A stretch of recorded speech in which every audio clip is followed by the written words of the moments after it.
And welcome back to another episode of the Chips Podcast. Tyler Melito alongside Ryan Amick. Once again, it has been a minute. Ryan, how are you, sir? I'm doing great. It has been a little bit of a delay. There's a lot going on right now, but we found some time to get our new list going, so I'm happy to be back. And hopefully we don't have a delay like this in the future. Just keep it that one time, yeah. Yeah, I'm doing internship. You're doing internship. It's just in the summertime, too. It's very hard. Doesn't feel like it. I mean, it is starting to get hot. We just installed ACs in the house feel and like everything. It feels temperature-wise, but I mean, I don't know what's going on right now. Like, it doesn't feel like anything. Well, we've been home from school for almost 3 months. Yeah. So yeah. Like, that's what been almost stuck inside, too. Things are starting to open up a little bit. I think the 22nd, that's the new phase. Then more things are going to start opening. Like, I know this doesn't concern you much, but the gym. Finally be getting back to the gym. Can't wait for that. I don't know if you can see. I got weights over there. I got wow. Well, let me be clear. I don't work out at all, but they're there. It's just a I setup. sit down here. It just reminds me that, hey, I don't use them. Yeah. But anyway, Ryan, we got some news in this little break. It was broke last week. Some good news. Yeah, finally some good news. The NBA is coming back.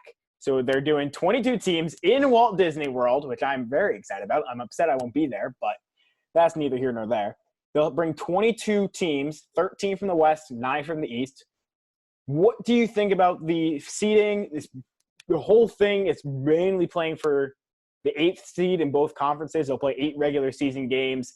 And then if there is the team in 9th place in both conferences are within 4 games, I believe it is, of the 8th seed, there'll be like a play-in mini tournament, if you will. Yeah, so pretty much they're going to have 8 more regular season games. They want to finish out the regular season, which I personally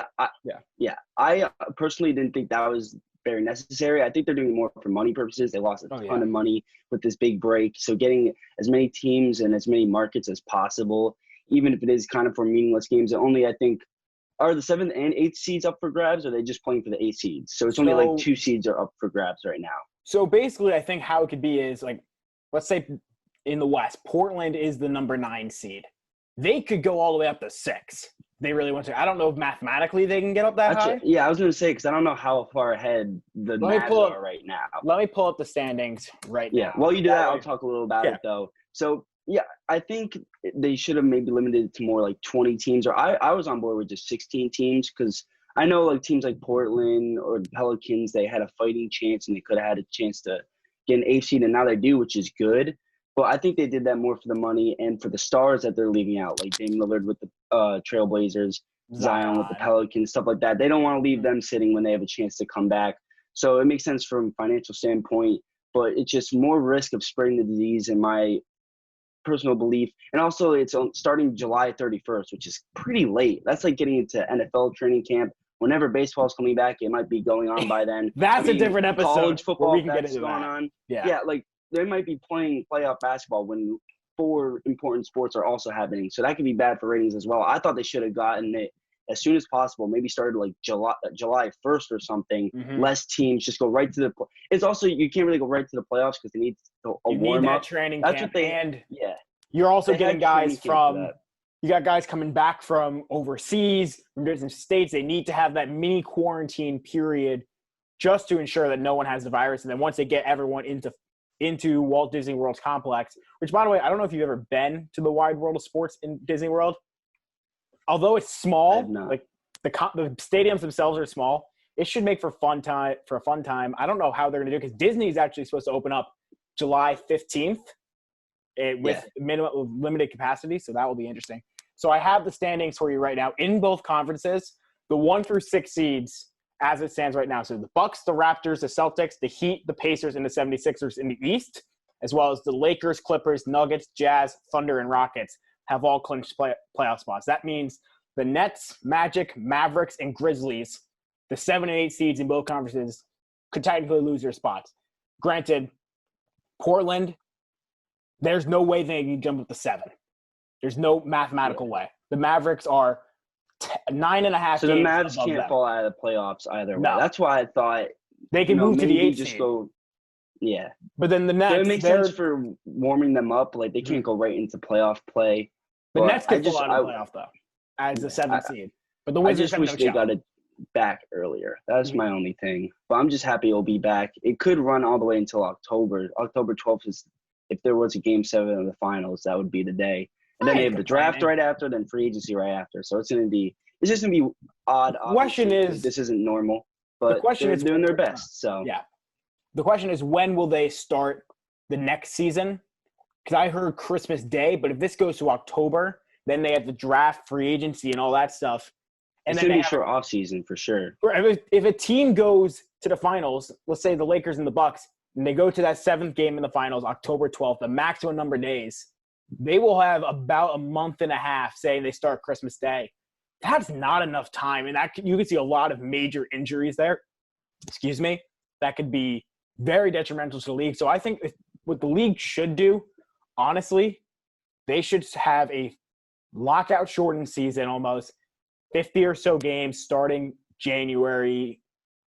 Martin Luther King Day. That's always a big day in the NBA.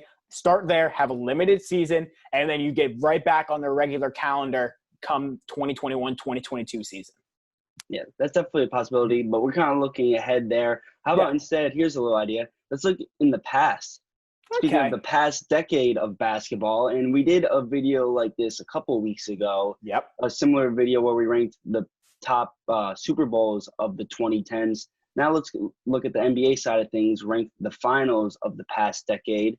And before we get into our list, I just want to make it clear, kind of based on what we're judging, because it is definitely different from Super Bowls. Super Bowl, one game of the year, all that. And the NBA playoffs, finals are obviously 7-game series, but the playoffs, multiple 7-game series, it's a totally different strategy you got to base it off of. So some of the things we kind of take into consideration when making our list. How long did the series go? Did it go 5, 6, 7 games? What were some of the biggest moments in some games? Because you're not going to have 7 amazing games. There's very rare scenarios where every game is spectacular, has a bunch of moments. But if there are some playoff series that have like 2, 3 iconic moments, I mean, that boosts their ranking up a lot. And also just the meaning of who won. Like, was it their first championship ever? Is it the first time they won in 40 years? Is it a dynasty that just added another ring to their list? Like, geez, I wonder who you're talking about there. Yeah.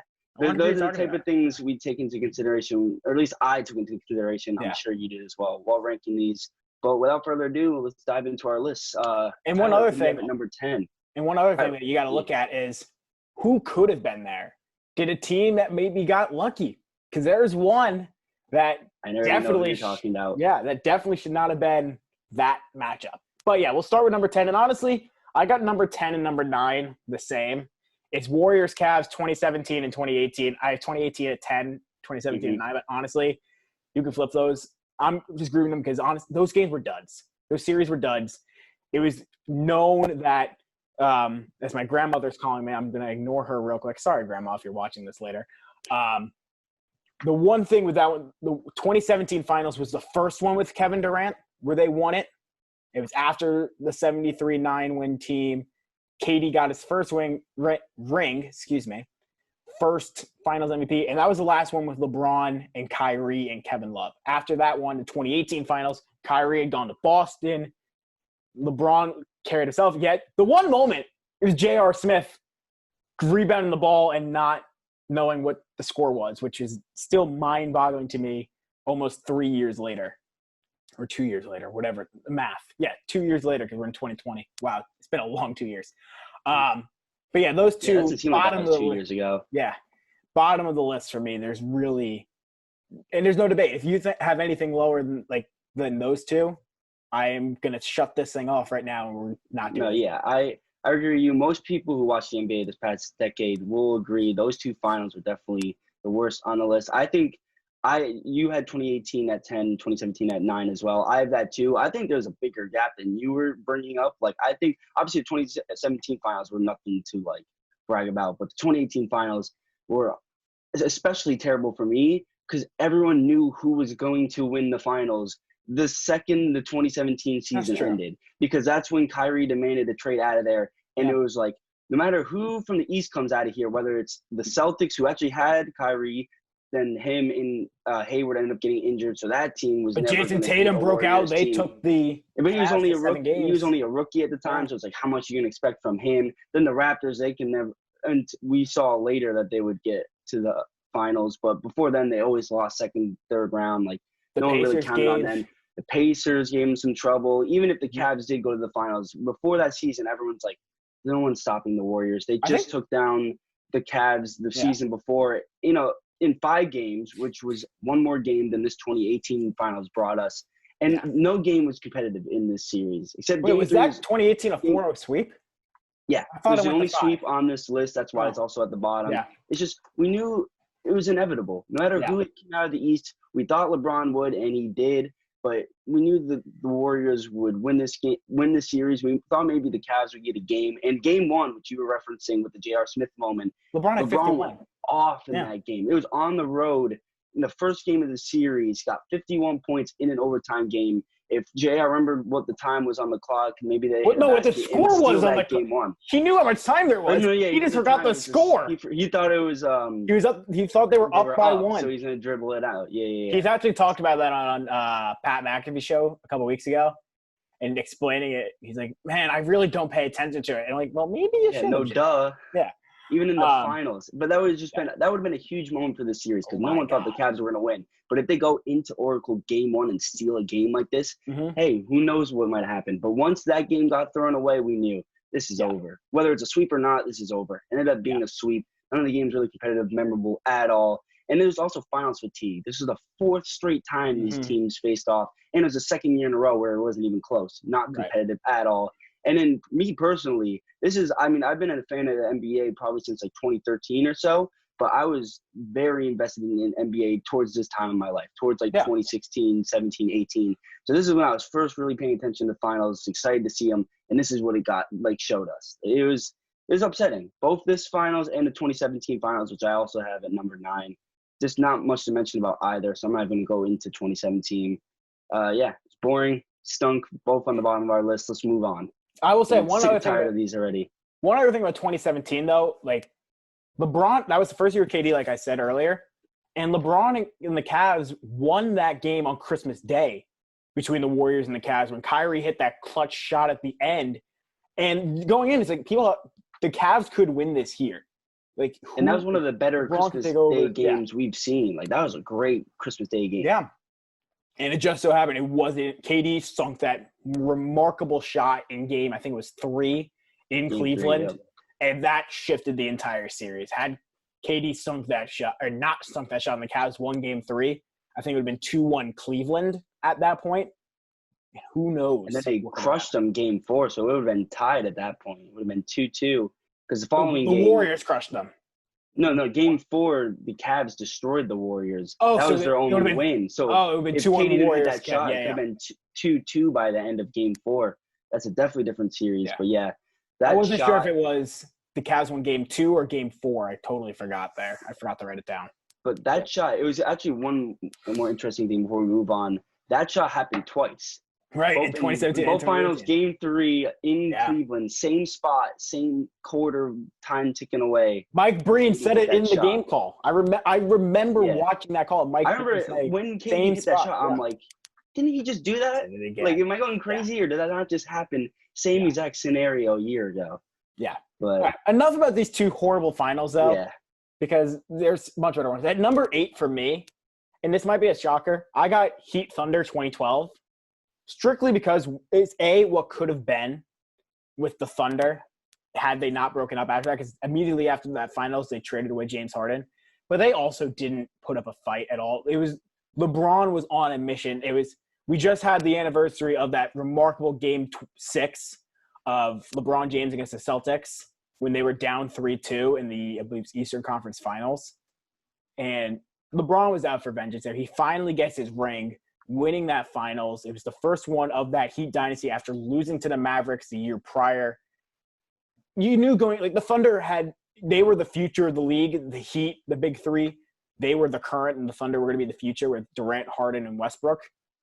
But it was Heat all the way, and then obviously the Thunder broke up, and who knows if that core stayed together. That's one of the biggest what ifs of our lifetime in sports, hands down.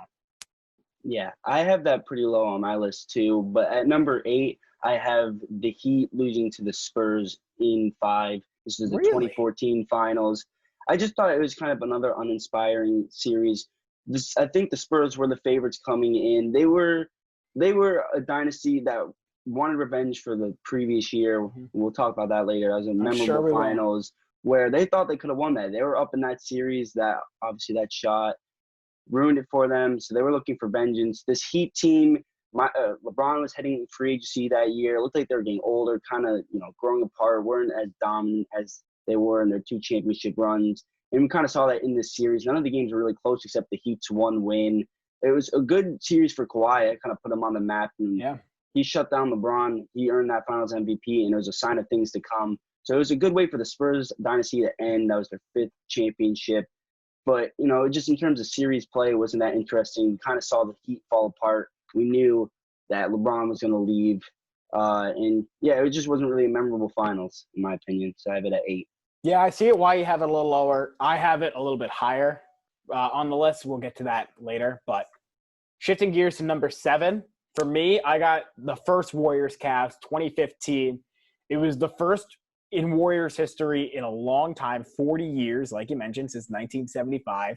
Steph Curry had just won MVP. He's taken the league by storm. Small ball took the league by storm with Draymond Green playing the 5 for the Warriors. And then they started a dynasty off of it. You had the Warriors then winning 3 out of 4 championships. Probably could have been 4 out of 4 if they didn't blow that 3-1 lead, which I'm sure we'll talk about later a lot in depth. You had LeBron should have won MVP that finals.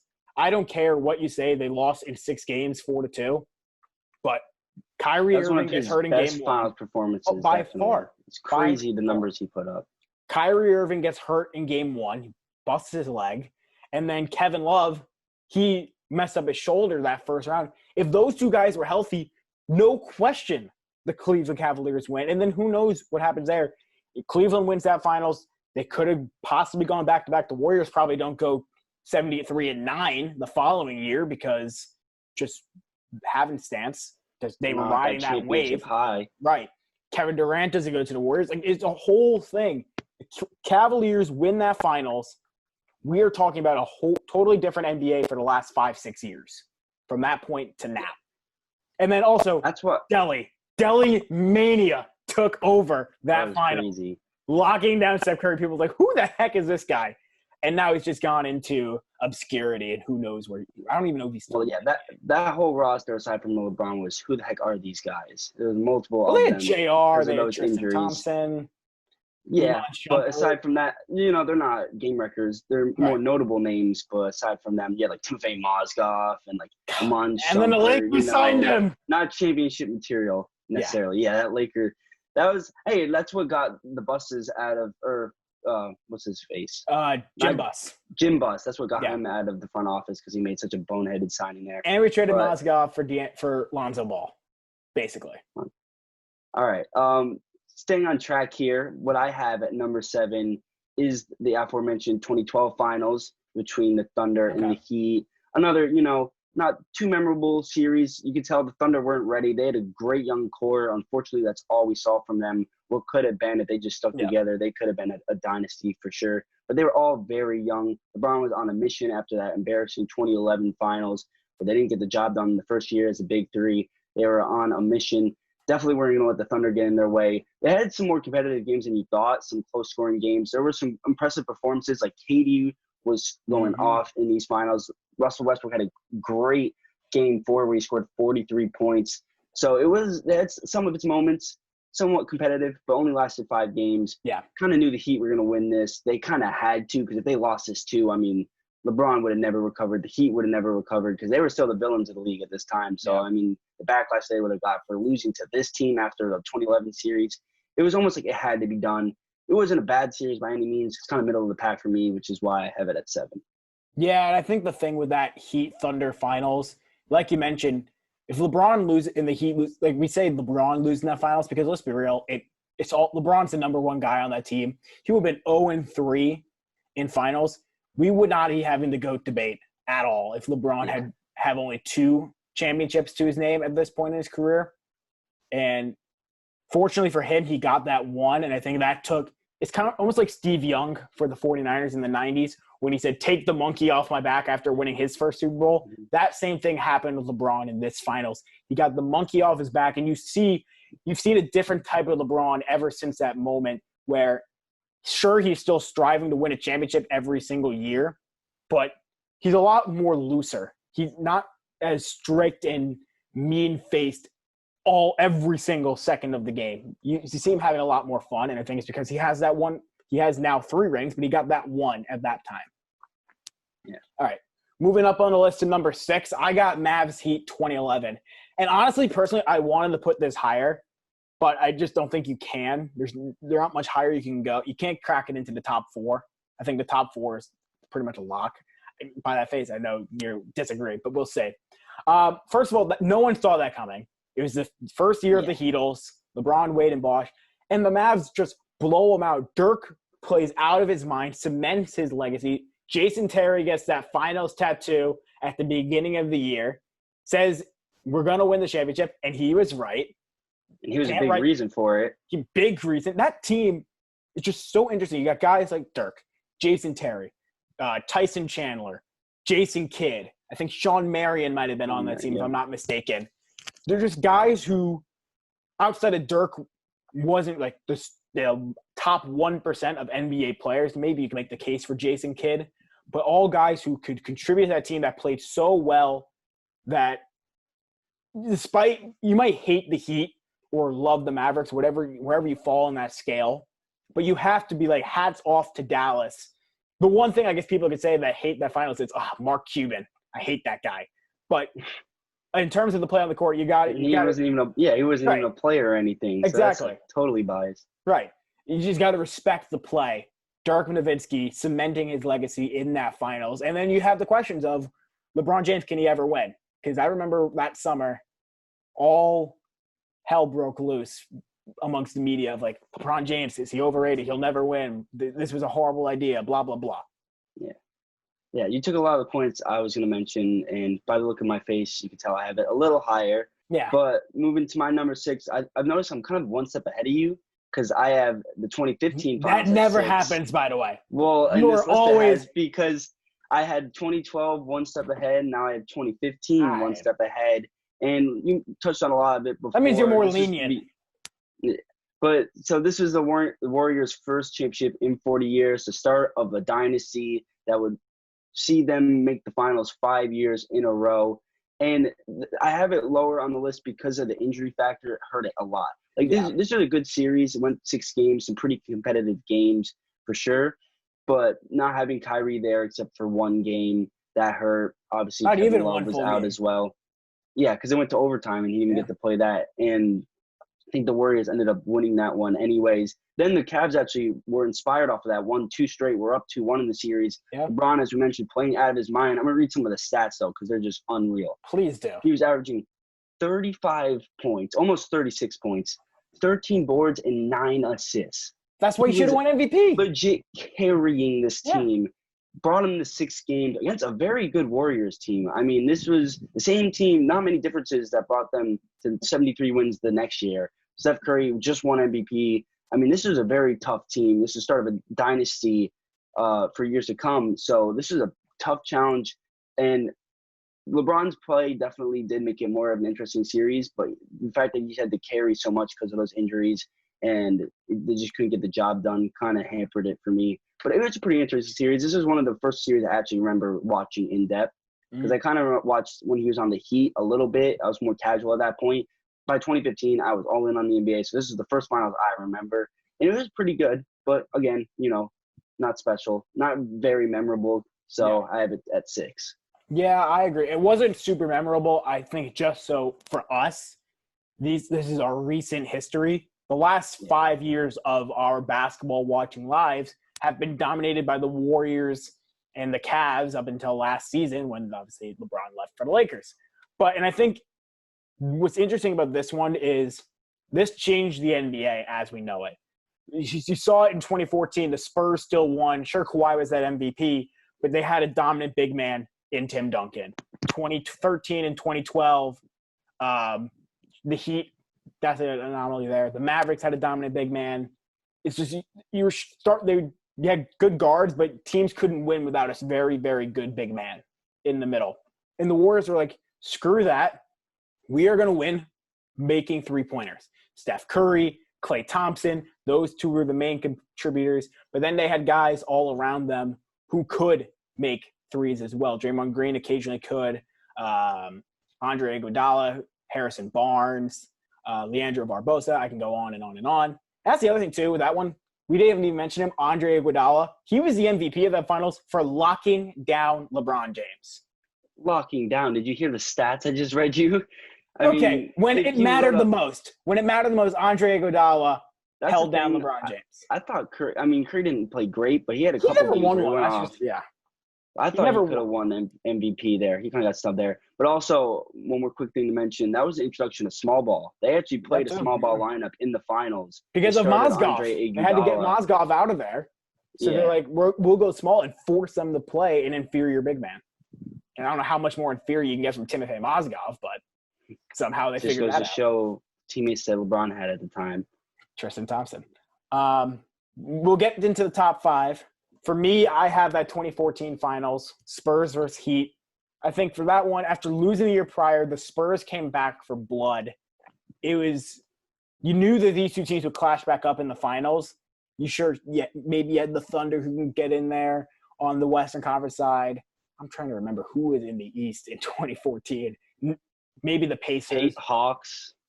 I think the Hawks were. Remember the year the Hawks went off? That was the first year of LeBron in Cleveland, back in Cleveland. I think it was 2016. They were the 1 seed that year. I could be wrong on that one, but the Spurs came back for blood. Kawhi, as you mentioned a little earlier, became the LeBron stopper. I remember that one moment, LeBron's at the free throw line, and he looks back. Kawhi walks in, and you see that face. He's like, gosh, darn it, that guy again. He couldn't catch a break. And then it was the end of an era in terms of Tim Duncan, Tony Parker, and Manu Ginobili, and that was their 5th title together, or as a franchise. Tim Duncan's 5th, I think 4th for Parker and Ginobili, Greg Popovich as well. It was a shifting of from the old guard in those three to the new guard in Kawhi Leonard. And I think for those guys that cemented their legacies as Hall of Famers, although I don't think Tony Parker and Manu Ginobili are Hall of Famers, that's a different issue. I think overall it was just a good finals. And that, once again, we said it a lot. What if the Heat win that finals, does LeBron stay in Miami instead of going back to Cleveland? Who knows? That's a good question. And honestly, it kind of relates to what I have at number 5 on my list, the most recent finals we've witnessed, the 2019 finals.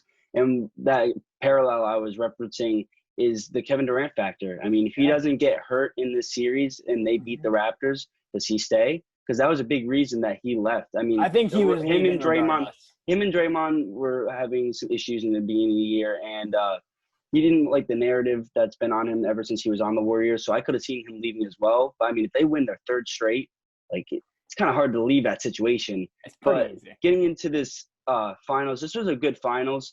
The thing that hampered it, again, similar to my last pick, was injuries. Mm-hmm. Obviously, I just mentioned the Kevin Durant injury was Game 5, which was honestly the most memorable game in this series because it was on the Raptors' home court. It looked like once KD went down, the Raptors were up 3-1 in that series at the time. Again, the 3-1 we'll mention they later. They were up 2-1 it was like, entering that game. No, this is Game 5. The Raptors were up 3-1, and this is Game 5. And this was the Warriors in Toronto. win Game 5? What? I thought – wow. That's why they played Durant, because they were down 3-1. They're like, all right, we need you. I don't care. That was a year ago. I've already forgotten. It's been a long year. But that was a very important game because the Warriors kind of rallied around that. They saw that was devastating. You kind of knew Durant would be out for the next year. And he was injured all throughout that playoff. So if he just sat out that game, he'd be playing this year. But he wanted to play for his team. That just showed – I think a lot of people had more sympathy after that moment because a lot of people hated on Kevin Durant throughout his entire tenure with the Warriors. But once he showed his heart and grit in Game 5, he was balling too. I think he made his first 3 shots when he was in, and then he unfortunately got injured. And the Warriors rallied back. They won by 1 point that game. Steph played great towards the end. Klay hit some big shots. I think Iggy hit the dagger in that game, and they forced a Game 6 on their home court. And there was buzz, will they come back 3-1 like what happened to them in 2016? And unfortunately for them, it didn't happen. The Raptors, though, win their first title in history. Kawhi makes the city relevant in a team that in the beginning of the season didn't even look like he wanted to be on that team. And it's kind of funny how only 1 year playing for a franchise, and he's probably the most infamous not infamous, but most famous and loved person in Toronto. Yeah. Not even just basketball, maybe just sports. Like Kawhi is a huge figure, and it only took him 1 year. That was just they finally got over the hump. I mean, years before LeBron was turning that city into LeBronto. Like they were just getting embarrassed by the Cavs and LeBron. And the 1 year he's gone, Kawhi has a magnificent run through the playoffs. Big shot in Game 7 of the Eastern semis against the Sixers. Upset the Bucks team that I know a lot of people, including myself, thought would definitely make the finals. They upset that team, and they win their first championship this year. And it was a good series, competitive series, had some good moments. But obviously, I didn't even mention this yet, but the Klay Thompson injury, Game 6, that's kind of when everything fell apart. And we kind of saw the demise of a franchise that had been in 5 straight finals, had been dominant in the league. And now we don't even know, will they ever make it to the finals again? I mean, who knows? Like, this could have been the end of the Warriors era. Mm-hmm. And it's kind of a sad way for them to go with all these injuries and collapse like that. But it was a good series. I don't like the injury factor, which is why it may be a little lower than you have it. But it's a good series, I think, top 5 of the past decade. Yeah, and you mentioned it might be a little lower. It's actually 1 spot lower. I have it at number 4. We'll just get right into it. Like you said, it was the first in team's history. KD got hurt, was hurt for most of the playoffs. And I disagree with you. If had the Warriors won 3 straight, I think KD was gone regardless. I know he's already come out and said that it's been publicized, but regardless, I think he would have left. I don't think he liked that situation of the Warriors. Everyone thought, like, look, when LeBron left and got that finals in Miami, he kind of regained some of his popularity amongst NBA fans once he won the ring. KD did not at all. He was still seen as the villain despite winning 2 championships with the Warriors, because it's the softest move in NBA history for him to go to a 73-19 that beat him in the playoffs. Plain and simple, for a guy of his caliber. At least the Heat, they didn't have that existing core already there. LeBron and Bosh went to join Wade. The Warriors had already won a title in their own right, and KD had gone there. And then, as I mentioned, Klay gets hurt in Game 6. DeMarcus Cousins, he was coming back off the Achilles injury, ruptures his quad in that first round, and then he came back in the finals, probably was not 100%. If he didn't get hurt and played that entire playoffs, he would have had a huge impact, in my opinion. That Iguodala shot you mentioned, that was Game 2 in Toronto when the Warriors tied the series up at 1. But still, was it Klay then who hit Game 5? I know someone hit, because they won that by a point. So someone hit a big shot. I think it was Klay. Steph or Klay. It might have been Klay. Yeah. I just remember Iggy hit a big shot that series too. Yeah, so there were big moments. And Iggy got hurt in that series too. He busted his hamstring. And I think for the Warriors in that one, it was the fatigue of going to, at that point, 5 straight finals. Like we saw it with Shaq and Kobe and that Lakers team. They had that, although they didn't go to the finals in 2003, they went in 2004. They just got outplayed by the Pistons, partially because they were exhausted. We saw in the Last Dance too. Michael Jordan, that Bulls team, were exhausted come 1998 for their second three-peat, the final one, because they had played so deep year in and year out. And you bring up the case of, could they have won one in 1999? Who knows? The Warriors, I think that was the same case, and that the Raptors took advantage of it.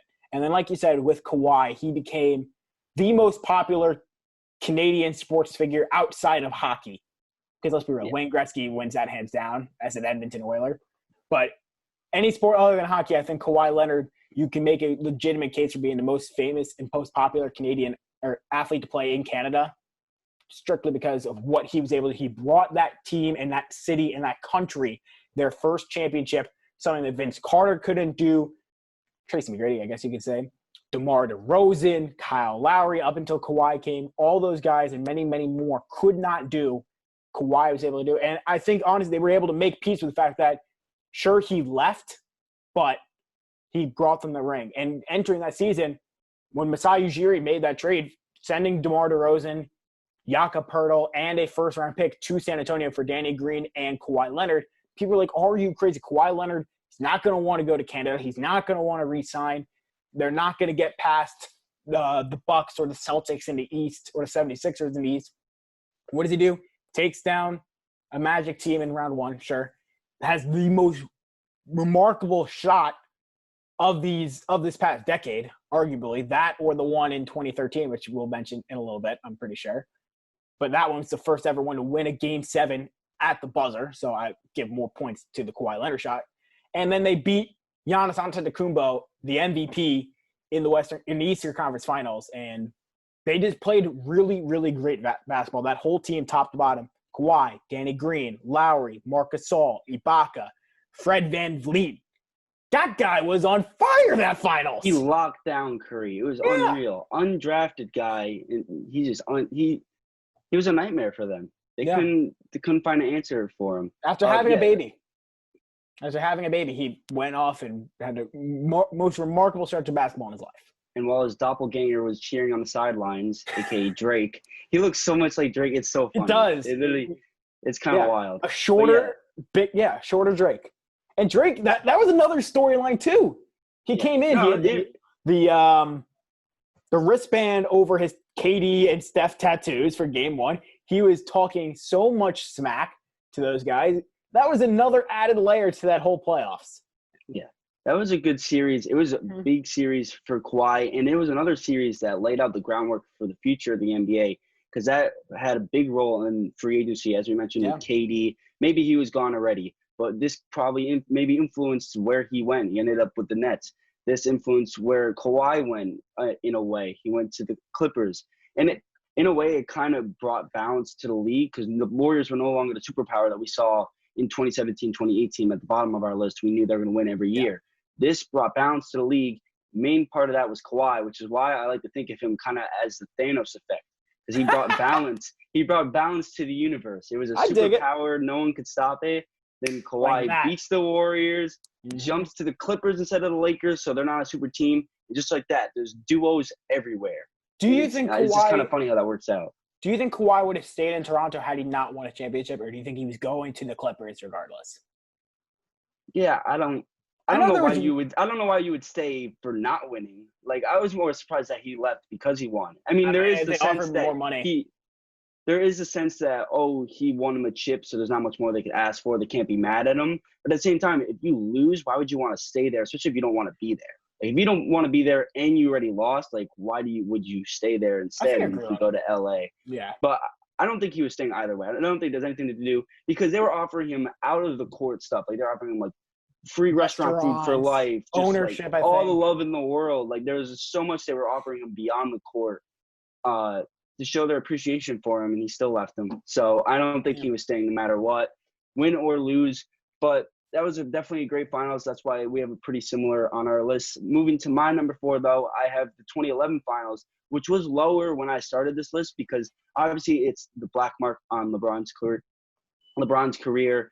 It's known mainly for the Heat's collapse and just how much hype they had going. This was the first year of the big three. They had high expectations. They were the favorites in the series.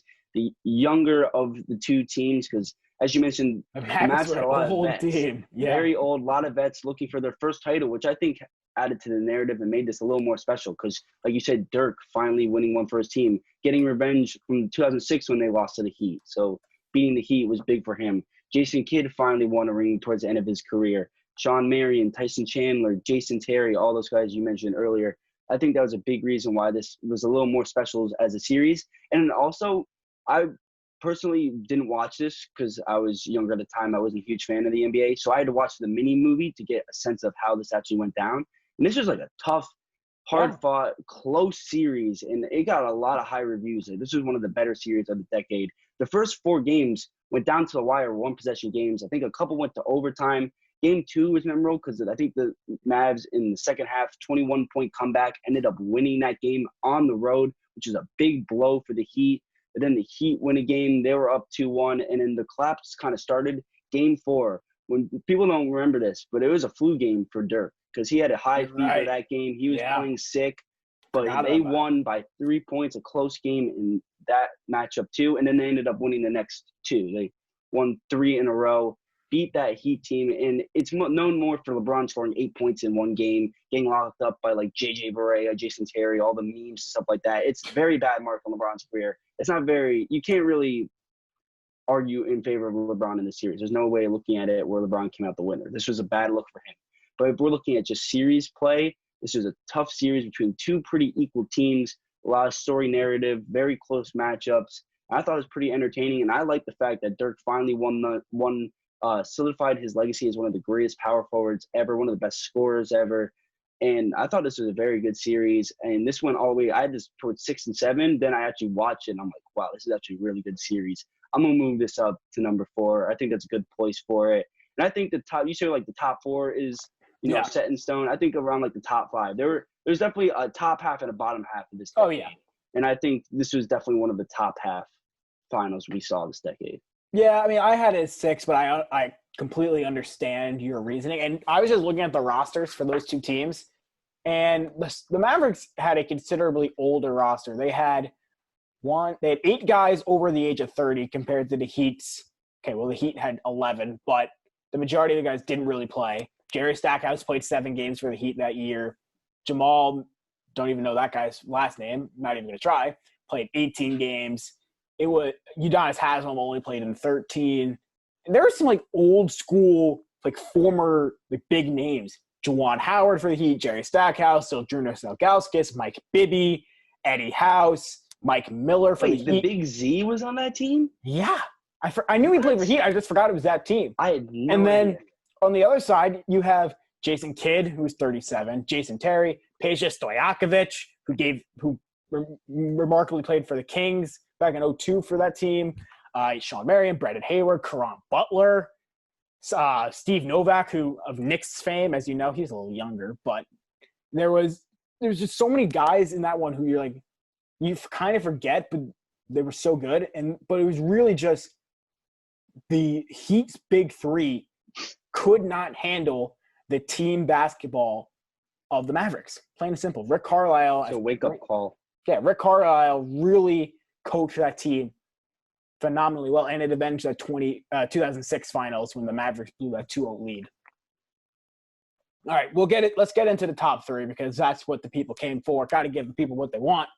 Number 3 for me, and honestly, the top 3 could be shifted around. I had some shifting of this, but I am going to go with the Heat versus the Spurs in 2013. And it really comes down to 1 point. Ray Allen, Game 6. They're bringing the trophy out, and LeBron misses the 3. Rebound, Bosh. Kick out to Allen. His 3-pointer. Bang! Yes, I quoted Mike Breen there. I should have made that mistake. That's when I was looking back at these, he's had a bunch of playoff moments. Oh, yeah. Went bang. You gotta love it. It's one of the better catchphrases. And he does all the Knicks games, so you hear them all the time. Oh, their commentary duo is the only reason I watch Knicks games. I'm a diehard fan. I'll watch my team, but they've been putting out teams for 6 straight years. You don't want to watch the Knicks. More than 6 straight years, but since I've been watching, they haven't made the playoffs, haven't been close. It's like the reason I watch Mike Breen and Walt Frazier, one of the best commentator duos in any sport, in my opinion. I might be just because of Knicks fans. I've seen more. It is a little homerism, but if you watch a Knicks game, you're staying for those two because their chemistry is elite. Walt Frazier's got these like funny sayings that he has, and it's kind of cute. He's like a little old man with these old school sayings, and then Mike Breen's with the bang, and he's just a great play-by-play commentator. So that's the reason I watch Knicks games. And the commentator duo in the finals that they have on ABC of Mark Jackson, Jeff Van Gundy, Mike Breen is my favorite. Trio, by the way. That's a trio. There it is. See, math. Yeah, we're both great at that. Yeah, that trio is one of the better ones in my lifetime too. I don't care who's playing in the finals. I just love hearing them commentate. They've got great chemistry. We're talking about We're talking about 2013 finals, right? Yeah, you good? You good? Yes, I'm off your tangent there. I'm done, man. By the way, best broadcasting duo is Jim Nantz and Sir Nick Faldo on golf. There's no question. Well, that's no debate. I can't debate because I've literally never watched the golf. Very good. Checkmate. All right, but 2013, the Heat were coming off that finals win against the Thunder. The Spurs, people were kind of thinking, is this the end of that dynasty? They hadn't been back to the finals since 2007 when they last won it over LeBron and the Cavs. Tim Duncan, Manu Ginobili, Tony Parker getting up there in age. And they had a good series there. And obviously, as we mentioned, they were up 3-2 going into Game 6. And they had it at the end. That game went into overtime. And they just blew it away. And it's really all came down to that one shot by Ray Allen. I don't remember much from that series. That's the only thing I remember. But we talk about it so much. It's brought up every single year with the finals and LeBron James' legacy. Had Ray Allen, LeBron didn't win that finals. It was Ray Allen who won it for him because he got it. He made that shot. But like that one thing with that one play alone, you got to give credit to Chris Bosh. Get in there, rebound. Just to know, Huge. Rebound, turn, Ray Allen in the corner. He could have easily tossed it back to LeBron. He could have put him up himself. Just to have that awareness of Ray Allen's here, I'm going to throw it to him. And overall, though, like LeBron and Heat, they won back-to-back titles. They repeated.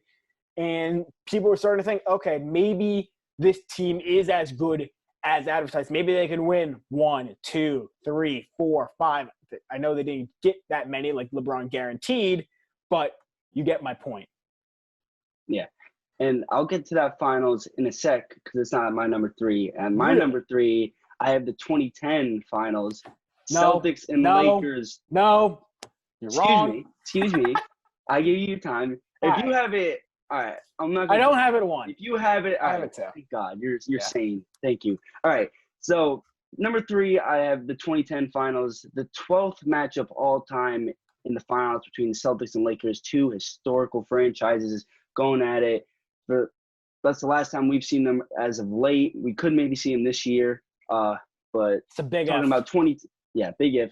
Talking about 2010 here, and one of the biggest moments in that finals for me was the Ron Artest 3. Oh, yeah. That was huge. I mean, because I remember on the post-game interview, he was like, "Kobe's I made Wheaties." No, not that too, but he was also like, Kobe's like, "Don't shoot," and then Ron Artest let it fly and it went in. But I have just a little lower on my list because if you look at it, it was kind of one of the more slow finals we've seen. I mean, the pace was the slowest among all these. It was a different era back then.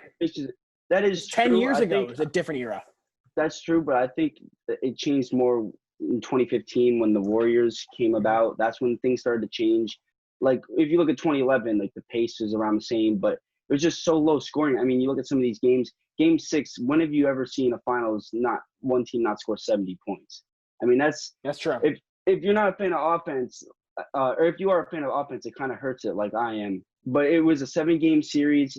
It was a lot of older players, too, kind of look for one more ring. Of course, you have on the Lakers side, you have Kobe, Lamar Odom, Ron Artest, Derek Fisher, all these type of guys. And the Celtics as well, Pau Gasol. I think everyone who got real playing time was 30 except for Rajon Rondo. Because then you had Kevin Garnett, Ray Allen, Tony Allen, Nate Robinson, Big Baby. Yeah, so this was definitely a good series between two franchises that have a lot of history with one another.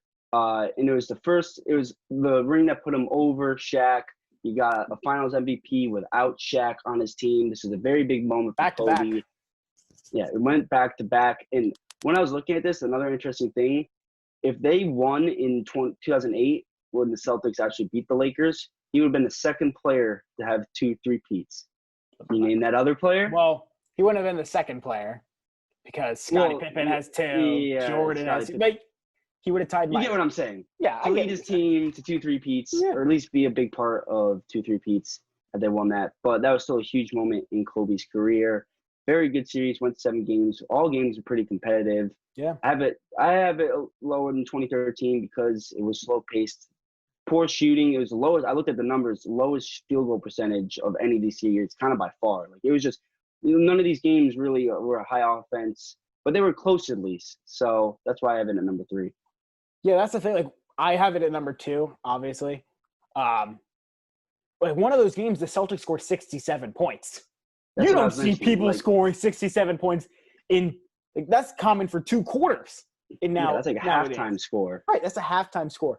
But there was just so many – with that finals, I feel like there's just something about it where it was the end of the decade. The fact that the Lakers were able to cap it off in this historic rivalry, Lakers-Celtics. They met 2 years prior. Kobe, at the end of that press conference, he's like, I finally got one more than Shaq. That was a great moment. And I think the Lakers, it was an avenging win for the Lakers because they blew that one in 2008. They blew it. They had a big lead, I think, in Game 7 of that finals. And this is another one where it's like, who knows? Because Kevin Garnett was hurt for most of this playoffs. He wasn't 100%. If he was at the level of what we expect out of him at that time, Celtics could have won. They could have had 18 championships in their history. It could have been totally different. And I personally, the reason why I have it higher is simply just because as a Laker fan in me, Kobe gets his 5th ring. And I think it really cemented his legacy as the number 2 shooting guard in NBA history behind Jordan. Plain and simple. Big series for Kobe. I kind of knew you're going to have this possibly as high as number 2 because you are a Lakers fan. But I mean, the sole reason why, let's be clear. I have it at number 3. Like, it was a good series. A lot on the line. And this is where my Lakers fandom started too for me. I'll be clear. I'll be totally honest. I'm like, whoever wins this final. At the tail end of it all. And then, so you were around for all the bad years too when you started. I started the thing. Everyone's like, God, Tyler, you're such a front runner. Why are you a Laker fan? I'm like, okay, I started the opposite. 2009, 2010. You got on the bandwagon too late. All right, I got it at the end of it. 2010, Lakers beat the Celtics, and then I've just seen poop the last 10 years. As soon as you hopped on, the wheels fell off. All right, and LeBron James still hasn't done anything. Right, relax. He got injured, and a pandemic came about. What are you gonna blame the man for that? I am. LeBron James destroyed our team chemistry and our young core for Anthony Davis, and he's gonna leave in free agency. Anthony Davis is not gonna leave. Are you crazy? I hope not, but I just think you're a delusional Lakers fan. I don't even want to talk to you right now. I'm not a delusional Lakers fan. I'm just a terrified one. All right, number 2, I have the series you just mentioned, Spurs and Heat. Great series. I thought this was a great series because of the final 3 games, I think. Yeah. If you look at the series, the first game was close. It was a 4-point game. Spurs won that. But then the next 3 were not very close in terms of game score. It was clear who was going to win that game. But once it got down to the swing game in Game 5, that was huge because it was 2-2 at the time. It went down to the fourth quarter. Spurs got a big win there. They were in San Antonio. Then it went up 3-2. Which made Game 6 so important. Obviously, that's the most important and famous game of the series because the Heat, forgot to mention, in that fourth quarter, the Heat were up with only like a minute 30 left or something. They were up like in Game 6. In Game 6. Then they blew it, and the Spurs were up 5 just like that. They were like less than 30 seconds in the game. As you said, they were like rolling out the chip for the Spurs. They thought it was over at that point. But LeBron ended up hitting a 3 to make it close. Then Kawhi at the line missed a free throw, kept it a 3-point game. And obviously the big shot by Ray Allen, which I think personally is the biggest shot of the decade, arguably the biggest shot in NBA history because it saved the championship for them. He hasn't hit that far. They lose. LeBron doesn't hit the shot before that. They lose. They were down 5 with less than 30 seconds left, home court, the series on the line. That moment they come together, hit those big shots. Obviously, and also because LeBron missed before, Bosh with a great rebound, kicks it to him, backpedaling, contested in the corner. It's a wonderful shot by one of the greatest shooters. That also cemented him. He was obviously one of the best shooters ever, but that might have put him at the top before Steph Curry came around. But he was at the top shooters list because of shots like that. And then in overtime, Chris Bosh again played great, had big blocks. They ended up winning that game, and it kind of was demoralizing for the Spurs, which might have led to their loss in Game 7 and just them losing the series in general. LeBron finally getting over the hump. He did win the year before, but this was against a very good Spurs team, a dynasty that he lost to in 2008, got swept by, and then foreshadowing lost again in 2014. So this is a team that gave him fits throughout his career. He finally got one over them, won back-to-back. All those talk about him not coming up in big moments or not being able to win the big one were gone. He won 2 straight now. This is a very good finals, one of the most iconic shots in NBA history, went 7 games, and it's definitely one of the more iconic finals of the past decade. Yeah, and I think the thing with this, those Heat teams of the 2012-2013 era, or that Heatles era, Chris Bosh gets so underappreciated, and I think partially because his career was cut short due to the injury with those blood clots. I think had he continued playing, we would have been like, oh, Chris Bosh, he's so good. He probably would have retired around now, similar to Dwayne Wade. But his career got cut short. We really didn't get to see how good he was post that LeBron Heat team. He was solid. He had a good year in 2015, that first year without LeBron. But he gets so underappreciated for how good he was to that team. He completely changed his game. He went from a number 1 guy to a number 3 guy, went from playing more so back to the basket to spreading the floor to allow LeBron James and Dwayne Wade to drive because neither of them were great shooters. He adapted he developed a 3-point shot. And without him, if it was just LeBron and Wade, those teams don't win finals. Chris Bosh was LeBron James and Dwayne Wade were obviously the stars, but without Chris Bosh, he did everything for that team. He scored when they needed to. He played great defense when they needed him. He rebounded when they needed him. He was so underappreciated, and I think this finals truly showed that. For sure. All right, moving on to the number 1 Any other spot. Notes, though, before we get to number 1, because we know it's the same one? Is there any other notes from – I'm just trying to look. Anything. Did you? I don't. I mean, there's another one, the 2013 finals, by the way. Tracy McGrady. He could have won a ring. He was on that Spurs team. He was on that Spurs team. I just find that interesting. That would have been so lame. He just sat the whole year. I don't know. I think he signed right before the playoffs. They brought him in as someone who could just provide. That's even worse. Because he was 33 at the time. He just had all the injuries. There are so many guys who, at the end of their careers, were playing on finals teams during this decade, and you look back and like, holy cow, that guy was on that team. It's weird. They're just trying to get a free ring. Kind of lame, but I mean, I understand. Vince Carter doesn't do it. Win a chip. Vince Carter didn't do it. He went. It stinks how his career ended though. I mean, I hope he comes back just like that. One more year. He's what is he? 41. He's played. I think 22 years. One of the most. What did he play? Like 21 years in the NBA. I think 1997 to now, or 1998 to now.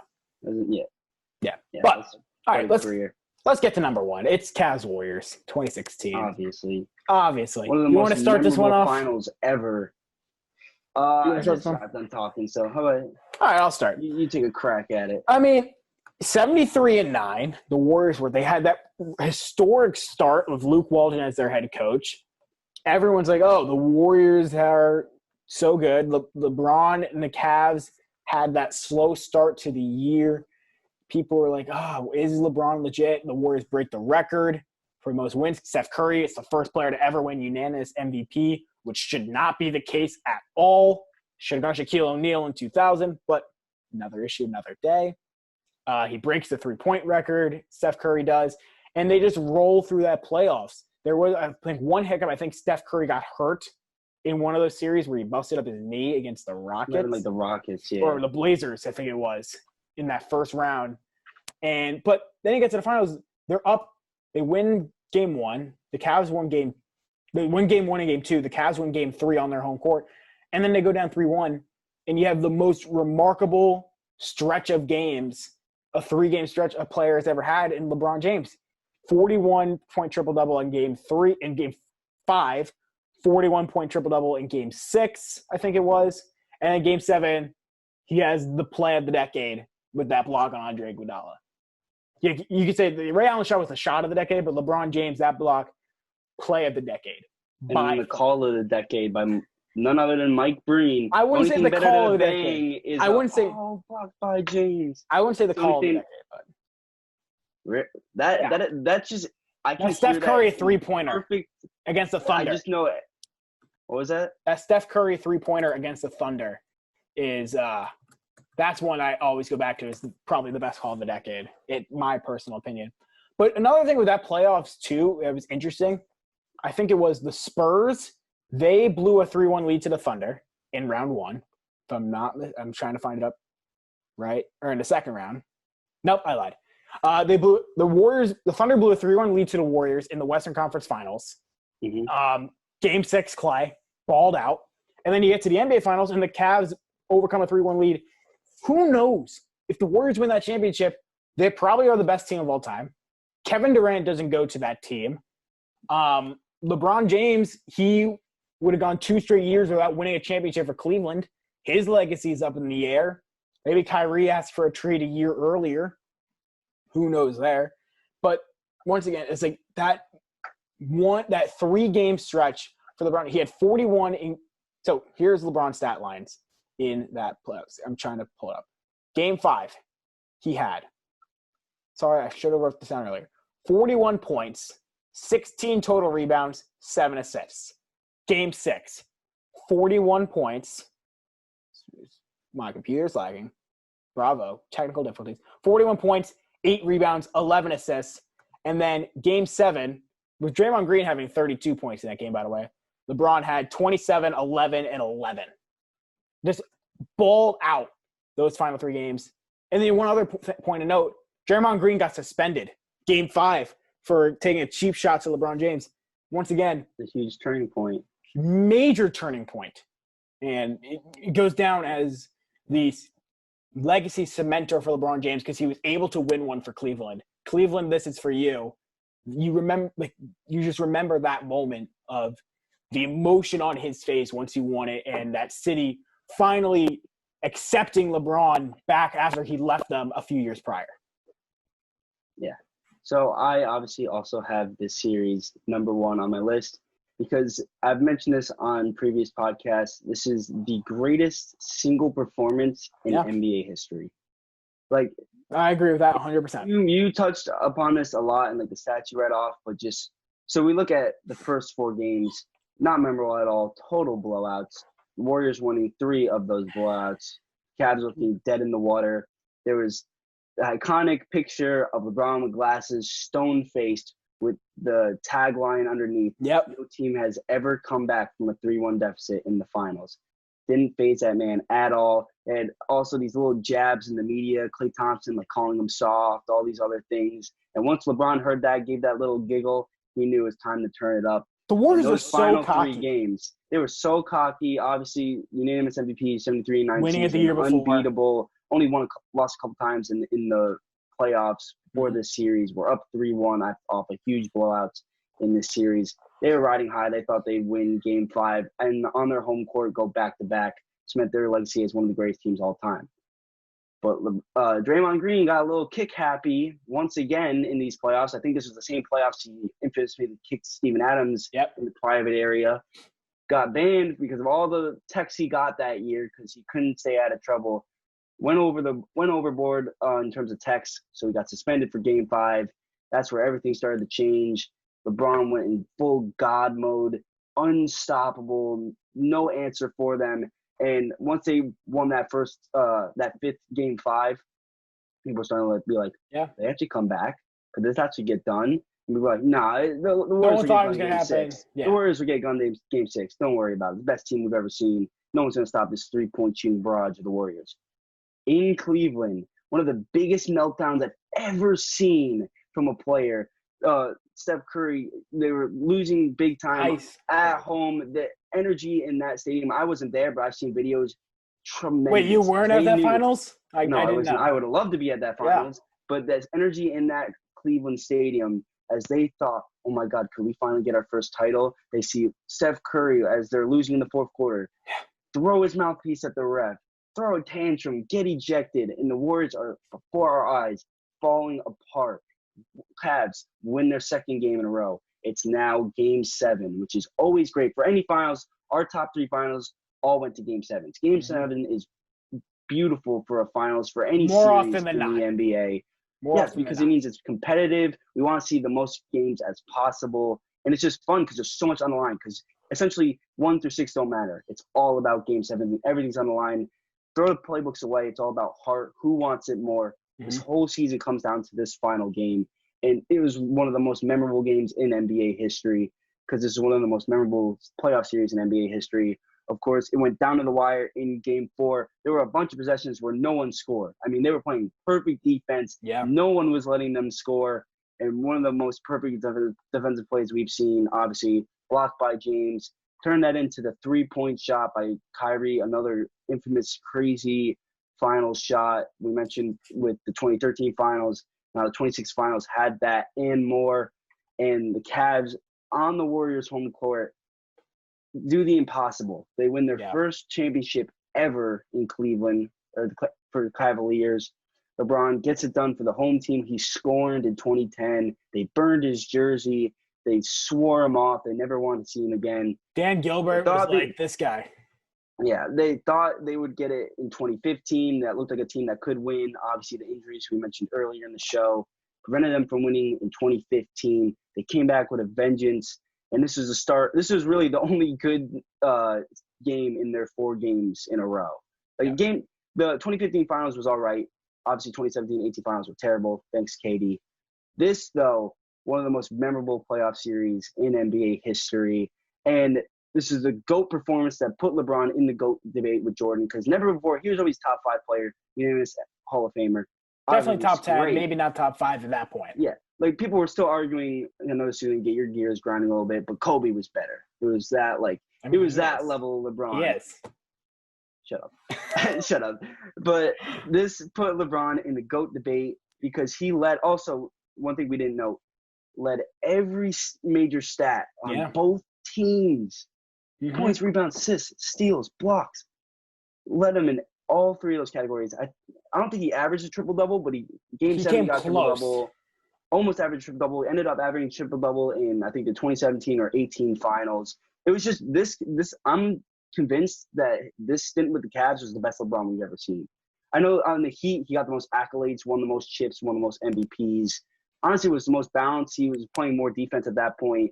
Was a better defensive player, arguably. But he just had the IQ and the smarts in the playoff history at this point where he was dominant. I mean, this was some of the Warriors were his biggest challenges that he's faced in his life. Of this decade. Him to take down this decade, because the Celtics were the 2000 in that first couple of years. For this decade, the biggest challenge he faced, so for him to take them down like this, will forever go down in NBA history as the most memorable series of LeBron's career. Yeah, most memorable series, we both agree, of the 2010s. And I just love looking back at the series because it was just so entertaining. That Game 7 as a whole was just so memorable. And, yeah, it just meant so much for him to win it for Cleveland because once he won it for Cleveland, he felt free to leave and go to LA. So this is a big one for him. I remember watching that Game 7 in my hotel room at Disney World because my family. Of course, you were at Disney. Of course, it was summer vacation. Of course, I was going. I was in Disney and I'm just watching and I'm like, holy cow! There's no way they're gonna come back. Like this game, I don't even know why I'm watching it. The Warriors are at home. They're so good. And then you just see it. The Cavs hung in there, and they finally. And then that block play, by the way, you can't go to mention Andre Iguodala had to hesitate a little bit because J.R. Smith was right there. That J.R. actually did some good. Right, he did some good, and then made himself into a giant meme a couple years later. But if he's not there making that play, LeBron probably doesn't get that block, and Andre Iguodala goes straight up instead of having to pump fake. And then obviously the Kyrie shot, like you mentioned, over Steph Curry. I know I've tried that shot a million times and maybe have gotten it in twice. Let's be real. But then again, I'm not good at basketball, so neither here nor there. But yeah, like you said, just watching this finals over, this is one of those series where you know what the outcome was, and you're still like, how? Like, how did this happen? Literally, how did they do it? Because that year they had changed coaches in the middle of the year from David Blatt to Tyronn Lue. After Blatt led him to the finals, everyone's like, why are they doing this? They're just giving LeBron's buddy a coaching job. It just wasn't expected at all. And LeBron James cemented his legacy as a top 3 player, top 2 player, maybe even the greatest player of all time with that finals. Obviously, we don't think that. We're not as crazy as some people, but I'm a little closer than you'd think. You're a little closer. I'm a little closer. I'm Team Jordan over Team LeBron 100%. But, yeah, LeBron James he's just cemented his legacy here. You got to respect it. Respect it like crazy. All right. That concludes our top 10s. But we got one more thing. Ryan and I were discussing this for a little while. We're going to add some trivia to the show just to make it a little fun, you know? See how valid who knows more. And just to validate all the points we made. If we don't get these wrong, I don't think anyone should listen to anything we just said for over an hour. All right, hold on. I want to take it. We want people to watch. I mean, what are you doing, Ryan? Jeez, please watch. I highly recommend. If you're this far, yeah, I assumed you watched. Yeah. There's only a couple minutes left, so it wouldn't make sense to log off. So now. I got 2 questions for you, Ryan. How many do you have for me? I have 2. All right, so because I wanted to make sure if we had the same one, I wasn't just stranded here. So you go first, and off chance. Yeah. All right. So first trivia question in Chips history. No pressure here, Tyler. We should keep. There are 4 players in the 2020 All-Star Game that have made NBA Finals before. Can you name those players for me? 2020 All-Star Game who have made the finals before. Okay. 4 of them. Kawhi, LeBron. Those are 2 easy ones. Yep.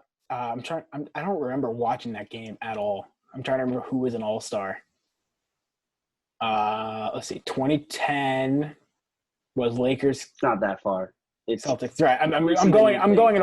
Pascal Siakam. Mm-hmm. And no one on the Warriors, obviously, because that team stunk and they were all hurt. Kyrie was hurt. Celtics couldn't have been anyone. Who's the last one? I know this too. Let me give you a hint. Sure. It's on the same team as Pascal. Was Kyle Lowry an all-star? Mm-hmm. I don't get that. I don't get it. Who got – oh, Bradley Beal got snubbed for Kyle Lowry. I remember we had this conversation too of the snubberies from the all-stars this year. Kyle Lowry, yeah. All right. Yeah, I got 3 out of 4, 75%. That's a C. Well, no, I mean, I did give you a hint, but you still got it. I didn't tell you, so. I mean, you gave it away. I'll give you that. All right. Yeah. Mine's a little bit harder, honestly, and you're going to hate me for this. So I'll go with the easier one first. They're NBA Finals based, right? Yes, it is. Questions you're asking? All right. So since the NBA-ABA merger in 1974, 1970-something, I had it written down, and then I closed my computer for some reason because I kind of forgot we were doing trivia.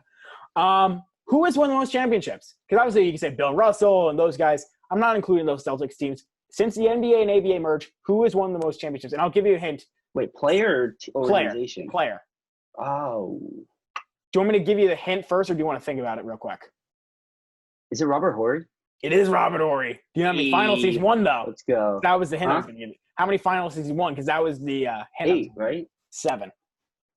Really? He won a couple with the Lakers. He won, I think, one with the Spurs. He won 3 with the Lakers, 2 with the Spurs, and 2 with the Rockets, I believe it is, if I'm not mistaken. But yeah, Bob. I honestly didn't. I wasn't sure if you were going to get that. I thought you were going to say.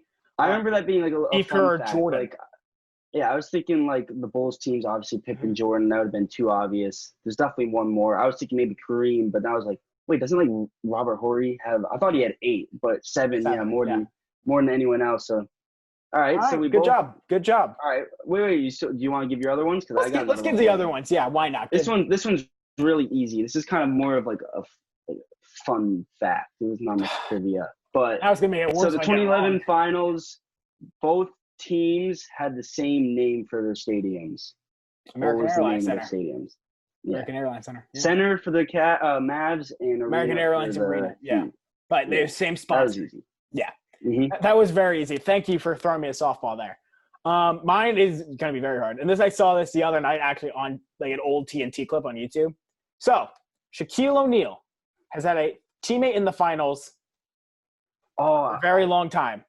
All right. When did that streak start? What year? And bonus points if you can name the teammate. Oh, yeah. Shaq played 19 years in the league. Can you name what year his teammate streak started and who? So this is before his playing time because it's just a teammate of his, right? Correct. Yeah, this could go back to like the 70s. It could. It's not that far. I'm trying to think of those like Magic teams. Horace Grant. You're not going to get the player. It's such a no-name. Can you give me the year or like the time so I can think of like what time frame? The year was – that's part of the question. I'll hear about this. Can you name the year the streak started? No. All right. Let me see if I can name the player. Give me the year. Or there's no shot I'll get the player. No shot. Yeah. This is impossible. I told you to name an arena. You're telling me to name Shaq's teammate from the 70s. I'm sorry. I'm mean. All right, just give me the year, and I'll try to think of some. At least say, like, just give me the year, and I'll try to name. Do you want the player or the year? Do you want the player or the year? The year, because I don't know if I'll know the player. All right, the year was 1984. The Boston Celtics won the title. That was the Celtics, yeah. Who is his teammate? You're never going to It wasn't, not Dennis Johnson, right? No. What was he a Magic teammate of his? He was a teammate of him in Orlando, Shaq's rookie year. Yeah, The answer is Greg Kite. Greg Kite. I told you. Who the hell, Tyler? I figured that's why I said, can you get the year when the streak started and then name the player? I thought it went back to the 70s. Like I thought it was like some old dude on the team that's been in the league for a long time. But no. But fun fact, I like that. Fun fact about that new edition of trivia. Get our brains going. Yeah, you know what? We're into summer. We got to think a little bit. Why not think about sports? But fun fact about that streak. So 1984 it started. Up until 2018 when the Warriors won it, Shaq has had a teammate of his at some point in his career win the finals at some point. 2018, the streak ended in that regard because none of Shaq's former teammates were on that Warriors team. Steve Kerr played with Shaq, but obviously he was a coach, so that doesn't count. But 2019, you had Danny Green playing for the Raptors to keep the streak alive, and the streak could still be alive into 2020. We can get to 36 years if the Lakers get – no, just a teammate of Shaq playing in the finals. So if the Lakers make it, obviously LeBron. The Bucks, I think there's another team who can get there. There's a few teams that have former teammates of Shaquille O'Neal's that could extend his streak. But, yeah, a little fun. I gave you the easy one first. Fortunately, you got that one. Any other points you want to make before the end, before we close this out? It's been a long episode once again. Yeah. But what else is new? I'm like that we did the NBA Finals version of this after the Super Bowl one. Thought that was a fun episode. So we followed that up with this one. Hopefully we think of some new content. We got sports are starting to come back. So they're starting to come back, but it's going to be like late July. So we still got to start thinking of some creative ideas to keep us busy. But we'll think of something. I'm sure we will. We're kids. Two moderately smart kids. I wouldn't say we're that smart, but together we're like one above average intelligence. Above average. Yeah. All right, I'll take it.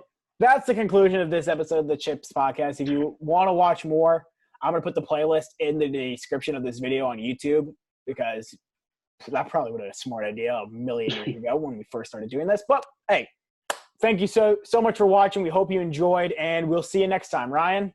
So long, my friend. Have a nice one.